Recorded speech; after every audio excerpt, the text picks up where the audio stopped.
Hey, welcome back. Stellantis is finally getting back to what I was calling a strong buy 2 years ago before it almost tripled, but there are a few reasons that I want to talk about in this video. We can see a ton of negative articles lately that seem to focus on Stellantis being in trouble while ignoring what's happening in the rest of the market. This really reminds me of MPW with how people pile up on them during bad times for everyone, not only for them. But anyway, more on that in a bit.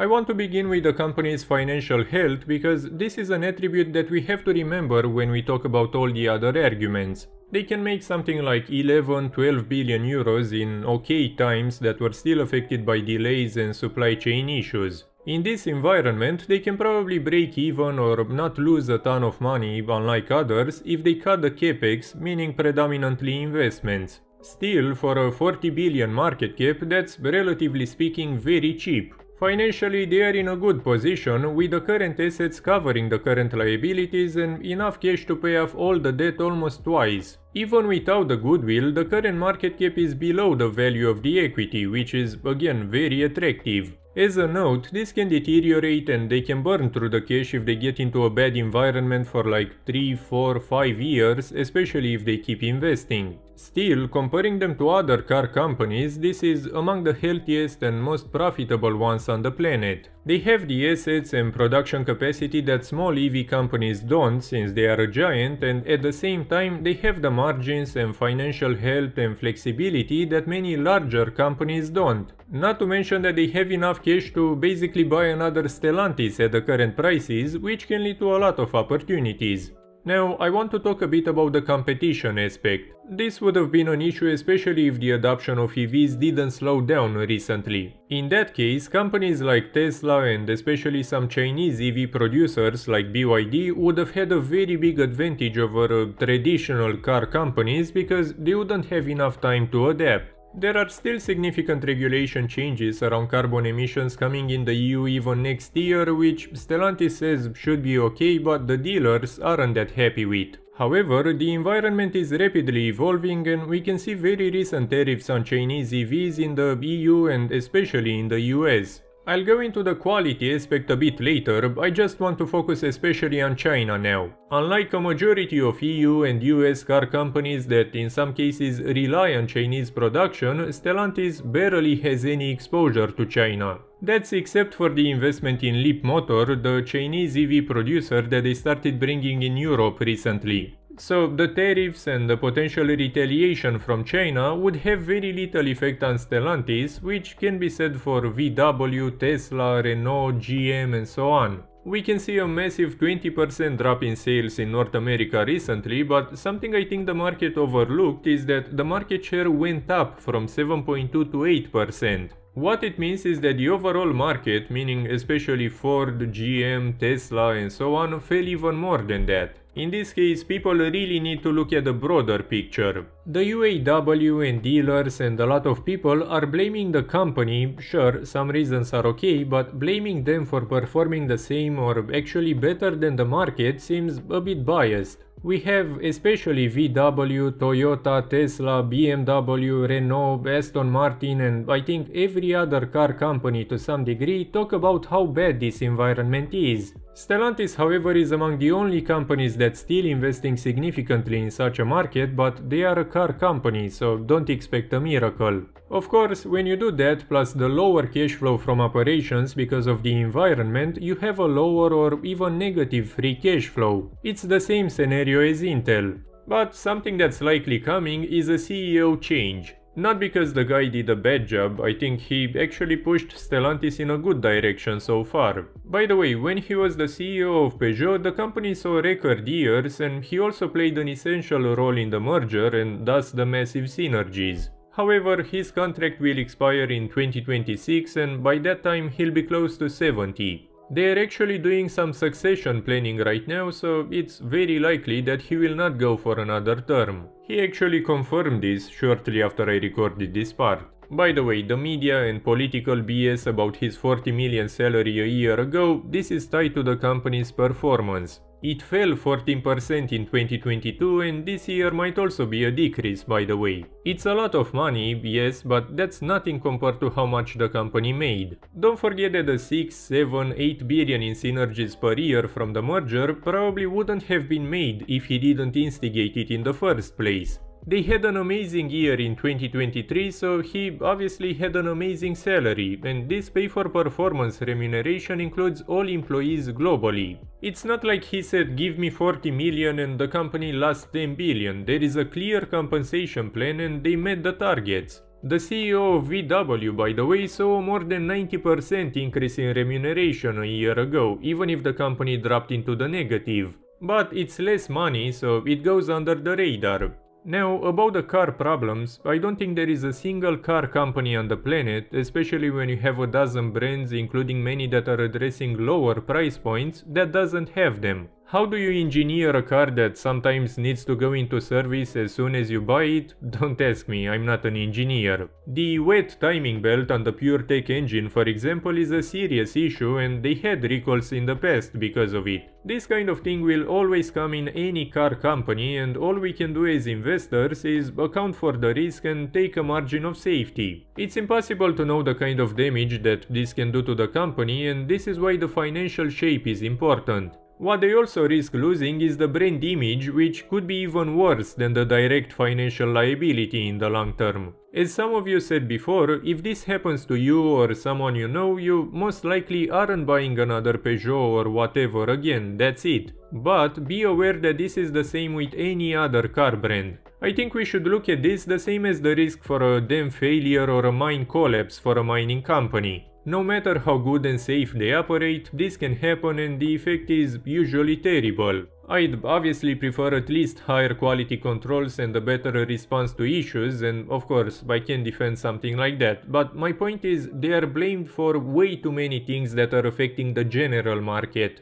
Plus, there is a lot of media clickbait, sensationalism and stuff like that having an effect on the overall perception. And look, the company is aware they have issues and I'm not going to pretend they don't. Sure, they are in a better financial shape, better margins and so on than the average car company, but they have to address the current issues. They don't blame everything on everyone but them. They are taking actions to try and fix the issues with the dealers and demand and so on, especially in North America, but again, don't expect a miracle, especially not overnight. They are also ready to cut or sell the unprofitable brands if they really don't work anymore, as they said from the beginning. Do they have the best cars? Not by a long shot. But look at Apple or even Stellantis, for example. You don't need the absolute best product to make a lot of money. There is a clear demand for the price to quality ratio that they offer. Still, remember that the sales in North America dropped significantly, but the market share went up, and the market should worry a lot more for the other car companies than they do. What that means is that the overall market fell even more than the 20% that Stellantis lost. And then you have people overlooking this and saying they are so bad for losing so much without putting it in context, and this kind of thing leads to so much clickbait that people unfortunately fall for. If it was only Stellantis losing this much, yes, it would have been terrible, but this is the market.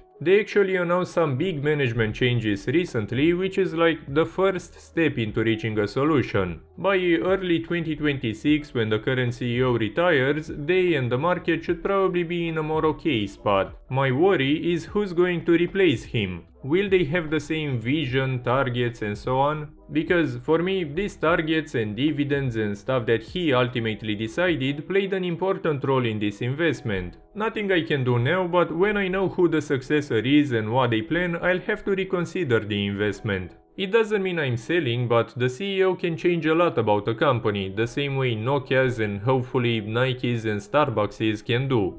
Why I'm really excited about the current environment and price performance is because this might be a very rare chance to get them at very low prices. Especially if they keep falling and they outperform thanks to EVs in the future, this can really see a lot of upside. Again, this is among the healthiest car companies on the planet, so they should be relatively more resilient to the current environment, as we can already see. Then when the market inevitably recovers, they can enjoy the upside. Something very likely in such an environment is a dividend cut or complete stop. When you have a negative cash flow, you shouldn't expect a 10-15% dividend like you can see now. It's again normal for a cyclical company, and I think stopping it would be a healthy decision. Anyway, looking at the even broader picture, especially in North America, we see issues in the demand for Nike and the majority of retailers too, for example. This could be a sign of a very weak economy that might be facing a recession, but the S&P is reaching new highs over and over. This is the effect of the post-pandemic high interest rates, inflation and so on. Rate cuts should theoretically bring it back, but if they don't and the country enters into a recession, expect Stellantis, Tesla, Ford, VW, Toyota and everyone to continue crashing significantly. Car companies are naturally very weak to economic issues, so there is still downside risk. But then, when the inevitable recovery comes, the more resilient companies that have the balance sheet and overall financials to withstand it for longer, such as Stellantis, should do very well. This is cyclical, don't forget. Stellantis will probably report a negative cash flow because they aren't stopping investing yet, like a majority of companies already did. If they did that, they would have likely had another positive year even in such an environment. So they won't really lose money in the traditional way, it's just that there will probably be a cash outflow this year that leads to more non-current assets as a result of the investments. And keep in mind that they still have close to 40 billion worth of cash that can last for a few years if needed. But again, you will not see this in the media that likes to pile up on whatever generates the most clicks. Would now be the best time to buy auto companies? It's impossible to know. On the one hand, you have all these demand issues that might remain here for 1, 2 or more years, but on the other hand, the Fed is aggressively cutting the rates.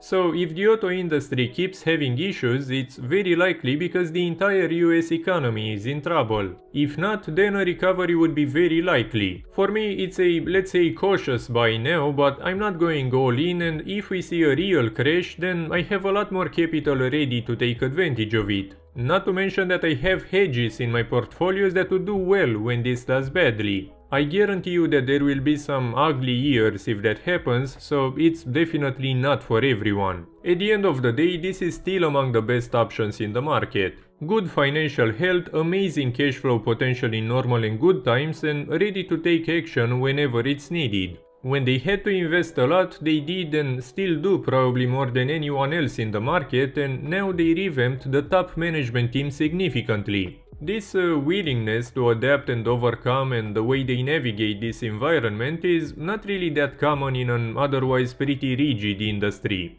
When they recover, this can be back to a great double-digit dividend payer, but it will depend on what the new CEO will decide, so keep that in mind. But for now, I think there is huge potential even in the medium term to see a recovery, but don't expect things to happen overnight. This can get much worse before it gets any better, and this is after all a very cyclical industry that depends a lot on the economy. There are things they simply can't control. As always, what I cover in my videos shouldn't be enough for you to make any investment decision, so please do your own research before investing in anything. If you want to see more videos like this one, please leave a like and even a comment to help me out, and make sure to subscribe. Thank you for watching, and I'll see you next time.